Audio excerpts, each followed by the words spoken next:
Okay, guys, my last video would be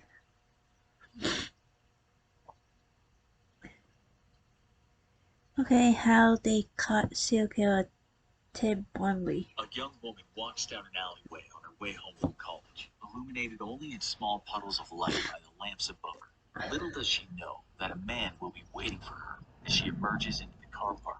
Poor soul, she thinks, after seeing that well-dressed man is struggling to carry books to his Volkswagen Beetle, especially as one of his arms is in a sling. She walks over to him and offers assistance, to which the polite and softly spoken man gives her his utmost thanks as she takes some of the books and leans down to place them in the passenger seat. He hits her over the head with the tire iron. He gets into the driver's seat and leaves the scene. He'll strangle her like he did many others. He'll do unspeakable things to her. He is the quintessential maniac. His name is Ted Bundy.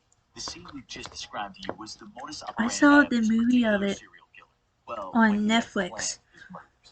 Zach Baggett, Zach Efron, I think that's his last name is. At times, he put his arm in a sling or He even was walk on playing crutches as to give his Ted victims a Bundy false as a sense of serial security. killer. How harmful could a man be on crutches? It was good. It was alright. This is why he was so hard to catch. He just didn't fit the profile of a serial It killer. was like it's on the list of true base of it. Moment they died and after they died, he probably should have been caught much earlier than he was. After all, when young women went out and never came back, on a few occasions witnesses came forward and said they had seen a man lurking around, a man with one arm in a sling, a man that drove a VW Bug.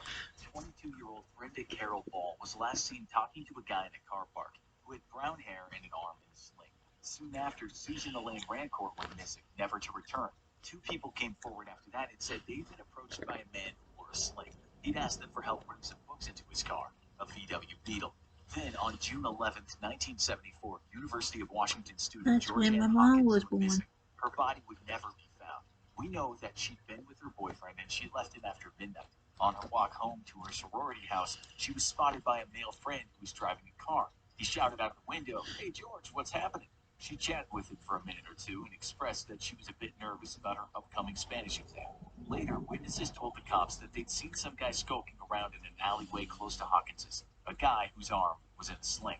One woman said he'd asked her to help him load a briefcase into a light brown Volkswagen Beetle. Little did she know at the time how close she was to being murdered. Hawkins wasn't so lucky. She fell for the trick, as any helpful person might. We know what happened to her because Bundy later talked about it. When she was close enough to his car, he hit her over the head with a crowbar, which knocked her clean out. When she came around, she was obviously confused, although to Bundy's surprise, she seemed to think that he turned up to help her with Spanish. She was evidently in shock. This is what Bundy said about that. It's odd the kinds of things people will say under those circumstances. He strangled her and dumped her body, a body he would return to on at least 3 occasions. You can only imagine how demented he was returning to a body that was decomposing. He had his reasons, but we'll get to that. Bundy was brazen, there's no doubt about it. He didn't ever think he'd be caught. He thought he was too intelligent for the police. After all, he worked in politics. He worked as an assistant director of the Seattle Crime Prevention Advisory Committee, where he wrote a paper on rape prevention. He did a stint at the Department of Emergency Services, where he talked about missing women and how to find them.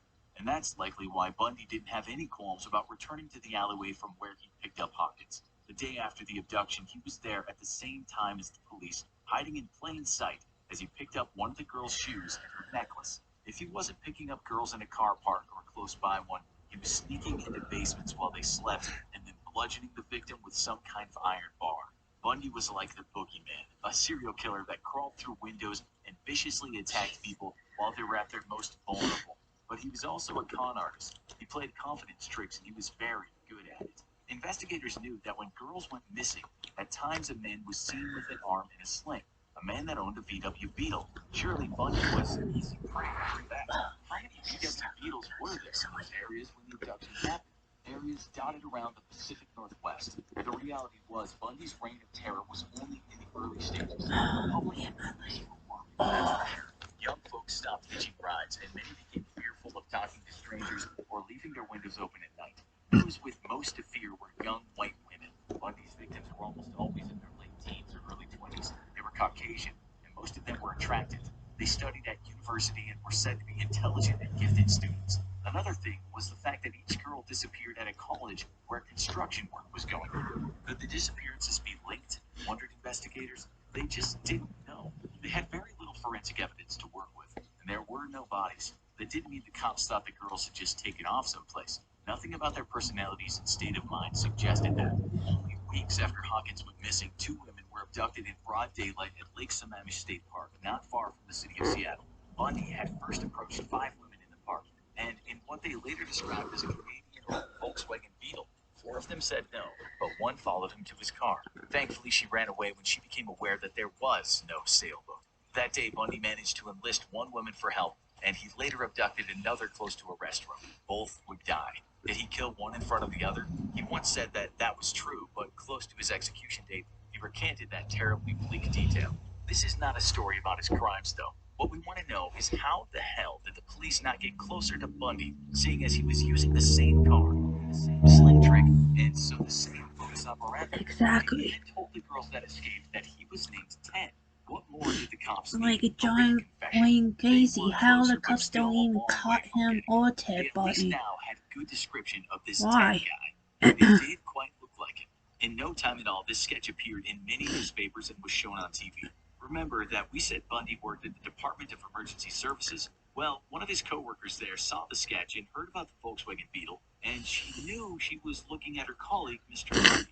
She made a call to the cops, as did another person that knew Ted Bundy. The cops at the time were receiving something like 200 of these calls in one day, and they quickly assumed that a clean-cut law student with no criminal record couldn't be behind the abductions. Serial killers didn't look like that, or so they thought. The heat was on, though, and Bundy knew it. A couple of months after his last murder, bones were being found. Those bones were the remains of his victims, scattered in various places where the cops hadn't thought to look. It was fortunate for Bundy, then, that he was accepted to study at the University of Utah Law School. He packed his bags and headed south in August of '74. He was only in Utah a month when he started killing again. September 2nd, a hitchhiker. October 2nd, a 16-year-old girl. October 18th, a 17-year-old girl from a pizza parlor. It turned out that she was the daughter of a police chief. After her decomposing body was found on a hiking trail, the post-mortem exam revealed that Bundy had kept her alive for perhaps 7 days. Each had been subjected to the most brutal depravity, although Bundy admitted years later that after he killed them, he shampooed their hair and applied makeup to their faces, keeping them in a state that he liked. He wanted the physical possession of the remains, and he wanted to do what he wanted to them. He sometimes chopped them, sometimes kept heads in his apartment, and he dressed them in the way he wanted them to look. And then he took a photograph. When you work hard to do something right, he once said, you don't want to forget it. More abductions happened, more murders, as well as attempted abductions. The disappearances were reported in the media, and after reading about them, a woman named Elizabeth Klepfer, who dated Bundy back when he was in Washington, put 2 and 2 together. She not only called the King County cops and told them that she thought she had been dating the killer, but she also told the Salt Lake County Sheriff's Office and said the same. She was still talking to Bundy at this point on the telephone, but she didn't say anything about her calls. For her, the sketch looked like Ted Bundy. The car was Bundy's, and so the murders following him around were just too much of a coincidence. Bundy started then killing in Colorado. Things didn't change much. Death by blunt force trauma, sometimes strangulation. Bodies dumped, mutilated, sometimes wearing clothes that weren't theirs. 1975 drew to an end, and there were more victims, some whose bodies have never been found. 76 turned out to be another bloody year. So how come Washington cops weren't at the very least looking at Bundy? They only did that after they discovered a new toy. That's in Seattle. They found that they could input data They about the don't. murders, and the computer would compare that data to data already in the system. Thousands of names were in that database, but only 26 names matched the crimes. Bundy's was one of them. The problem was connecting the Utah and Colorado murders to the Pacific Northwest murders. At the time, there were no large databases containing all the state's police departments. The fact of the matter was, while the cops should have known better after the tip-offs, because Bundy moved around, he managed to evade capture, but then he was pulled over by a cop in a Salt Lake City suburb after he'd been driving around looking suspicious. On searching Bundy's car, the cop found quite a collection of suspicious items. A ski Like mask, computers and trash stuff. bags, handcuffs, a crowbar, lengths of rope, and an ice pick. All that was pretty much the consummate serial killer stash. It didn't take long for the cops to understand that they might have a maniac on their hands, and they had the phone call from Bundy's lover in their records, and they had his car description from one of the abductions. Still, after searching his house, the police didn't have enough to keep him. One thing they didn't find that day was a bunch of photographs of his dead victims. Things would have been very different had they discovered those awful snaps. Bundy was on the loose again, but he was being monitored all day long. Some of the cops flew to Seattle to speak to Bundy's lover. She told him that some things just didn't add up, such as why did he keep crutches in his house? And what about that plaster of Paris? Not to mention surgical gloves, big knives, meat cleaver, and a bag full of women's clothes. Bundy was certainly in a fix now, but he was by no means done. He sold his beloved Beetle, but that was soon sequestered by investigators who gave the interior a good going over. What they found were strands of hair from females, and those females were very likely victims of murder. Police brought Bundy in and put him in a lineup, but they only had enough evidence to possibly put him on trial for aggravated kidnapping and attempted criminal assault. His parents paid his $15,000 bail, and off he went once again, a free man, but under heavy round-the-clock surveillance. He actually lived with his lover again while he was on bail, which should have been a very strange time for her.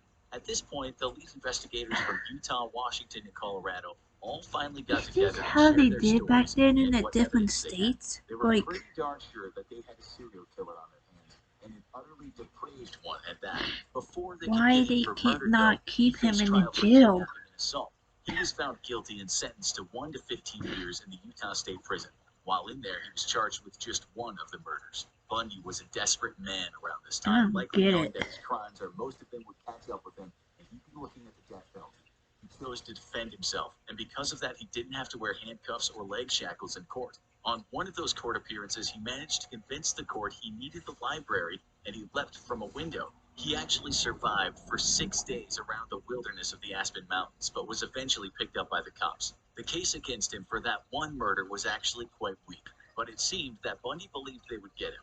If he was done for that case, more cases might follow. Over a period of 6 months, he got his hands on the floor plan of the jail. He saved money after getting it smuggled in by Hi visitors, guys, and he it also got just himself a hacksaw. On December 30th, 1977, I'm Bundy so tilted stuck the bed up. close, so it might look like he was sleeping. He then got through the ceiling and into an apartment. There, he changed into civilian clothes, and then he walked out of the jail. He went from Chicago to Atlanta to Florida in stolen cars, only stopping to steal certain items or wallets from people. On January 15th, 1978, he walked around at night in Florida State University. In the early hours of the morning, he assaulted, bludgeoned, strangled, and bit 3 How they sleeping got women in cards? 3 They different don't rooms, have no all debit within cards about back 15 then. minutes. 2 of them survived, but were very badly injured. He left the sorority house and went to an apartment building where he viciously attacked another girl, fracturing her skull and jaw. There, he Ooh, left behind one of his favorite things, his pantyhose mask. Police also found sperm and hair samples. Bundy later drove to Jacksonville, where he abducted and killed a 12-year-old girl. A few days later, he was stopped by a police officer. During questioning, he kicked the man's legs and ran for it. The cop fired warning shots, but Bundy kept running. He was too slow. He was tackled, and in spite of his best efforts, he couldn't get the gun from the cop. Bundy was done for. Sat in a car, handcuffed, on his way to certain death. Still, this Florida policeman didn't know who he had in the car. He was not aware that he was carrying one of the USA's most wanted fugitives. He certainly had no idea that the occupant of his vehicle would become known as one of the worst, most vile serial killers of all time. A demon whose warped brutality knew no bounds. And do you know what Bundy said to the cop while he was in the car? He said, "I wish you had killed me." Eventually, he confessed to 30 murders, but there could have been many more. On January 24th, 1989, age 42, Bundy took his final breaths in the electric chair. His last words were, "I'd like you to give my love to my family and friends." Now, you need to watch this. Who are the most evil serial killers in... alright guys, that's all I'm gonna do today.